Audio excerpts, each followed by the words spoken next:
I have a great time with my life, and I want to share it. I love living. I think that's infectious. It's something that you can't fake. Greatness is not this wonderful, esoteric, elusive, God-like feature that only the special among us will ever taste. You know, it's something that truly exists in all of us. It's very simple. This is what I believe, and I'm willing to die for it. Yeah. Period. It's that simple. I know who I am, and I know what I believe. I know who I am, I know what I believe. That's all I need to know. And that's all I need to know. So from there, you do what you need to do. Yeah. You know, and I think what happens is we make this situation more complex than it has to be. Because we're looking for complexity. There's got to be something complex to understand. It can't be that easy. No. We didn't grow up with the sense that where we were was where we were going to be. You know, we grew up with the sense that where we were almost didn't matter because we were becoming right. Something greater.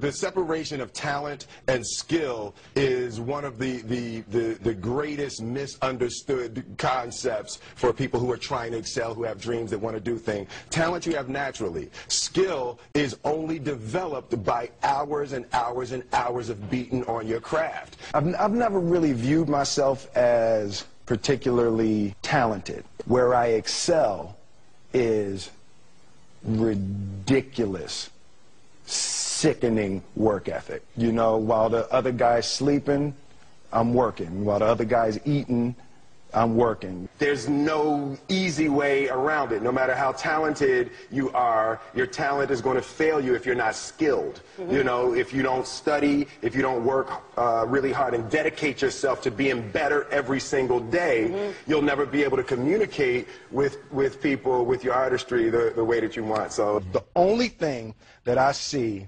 that is distinctly different about me is I'm not afraid to die on a treadmill. You might have more talent than me, you might be smarter than me, but if we get on the treadmill together, right, there's two things. You're getting off first, or I'm going to die. It's really that simple. One summer, his dad tore down a brick wall on the front of his business and told 12-year-old Will and his 9-year-old brother to rebuild it, a job they said was impossible. It took them a year and a half, but they did it. And he said, now don't you ever tell me it's something that you can't do. You don't try to build a wall. You don't set out to build a wall. You don't say, I'm going to build the biggest, baddest, greatest wall that's ever been built. You don't start there. You say, I'm going to lay this brick as perfectly as a brick can be laid. And you do that every single day. And soon you have a wall. And soon you have a wall.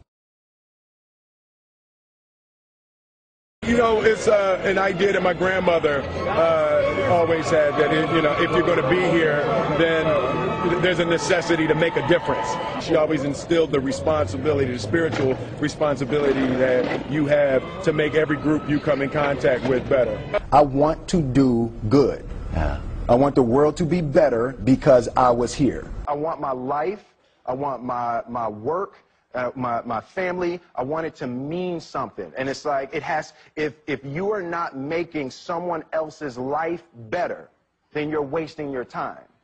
You know, like your life will become better by making other lives better. I want to represent an idea. I want to represent possibilities. I want to represent the idea that you really can make what you want. One of my favorite books is The Alchemist, Paulo Coelho. And that's just, I just believe that. I believe that I can create whatever I want to create. The first step before anybody else in the world believes it is you have to believe it. There's no reason to have a plan B because it distracts from plan A. I think that there's a certain delusional quality that all successful people have to have. You have to believe that something different than what has happened for the last 50 million years of history. You have to believe that something different can happen. Confucius said, he who says he can and he who says he can't are both usually right. Being realistic is the most commonly traveled road to mediocrity. Why would you be realistic? What's the point of being realistic? Just put up a barrier. Yeah, I'm going to do it. It's done. It's already done. The second I decide it's done, it's already done. So now we just got to wait for y'all to see. It's unrealistic to walk in a room and flip a switch and lights come on. That's unrealistic.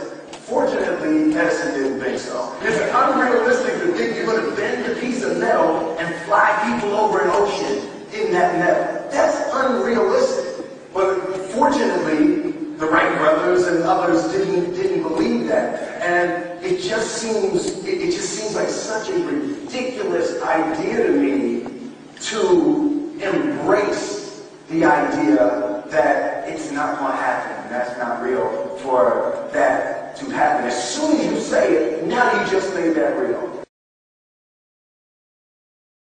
Our thoughts, our feelings, our dreams, our ideas are physical in the universe. That if we dream something, if we picture something, if we commit ourselves to it, that is a physical thrust towards realization that we can put into the universe. That the universe is not a thing that's going to push us around. That the world and people and situations are not something that are going to push us around. That we are going to bend the universe and command and demand that the universe become what we want it to be. I study the patterns of the universe. There's a redemptive power that making a choice has, you know, rather than feeling like you're at effect to all the things that are happening. Make a choice, right? You just decide what it's going to be, who you're going to be, how you're going to do it. Just decide. And then from that point, the universe is going to get out your way. It's like it's water. It wants to move and go around stuff, you know. You know, there's a flow of the universe that I've grown to know just how to go with it. I realize that to have the level of success that I want to have, it's difficult to spread it out and do multiple things. It takes such a desperate, obsessive focus. You really got to focus with all of your fiber and all of your heart and all of your creativity. I'm motivated by fear. Fear. You know? Fear of what? Fear of fear. I hate being scared to do something. And I think what developed in my early days was the attitude that I started attacking things that I was scared of. It was Franklin Roosevelt said the only fear you have to fear is fear itself. Absolutely. Remember that? Absolutely. Yeah. You can't be scared to die for the truth. The truth is the only thing that's ever going to be constant. Don't ever let somebody tell you you can't do something. Not even me. All right? You got a dream, you got to protect it. People can't do something themselves. They want to tell you you can't do it.